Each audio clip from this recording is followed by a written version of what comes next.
l'intérêt de la voie d'eau, c'est d'aller d'un point A à un point B, sauf que la difficulté de la voie d'eau, c'est que ce point A et ce point B ne sont pas forcément le point final d'arrivée ou de départ de la marchandise. Donc il y a le post et le pré-acheminement, comme on appelle ça, et ça, effectivement, c'est du camion, hein, je veux dire, il ne faut pas rêver.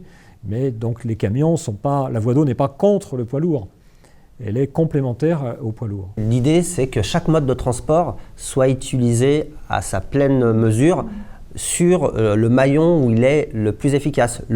Par exemple, sur un transport de Lyon à Fos, on se dit, enfin de la région lyonnaise à Fos, le fluvial effectuera les 300 km parce qu'il est très compétitif sur l'axe nord-sud. Par contre, la route fera la livraison terminale sur un rayon de 50 km autour du port et de Ohio. Et donc ça, c'est le fonctionnement multimodal du conteneur. L'histoire de la lenteur, c'est une foutaise, hein. Alors évidemment, il ne faut pas que ça dure 3 mois. Hein.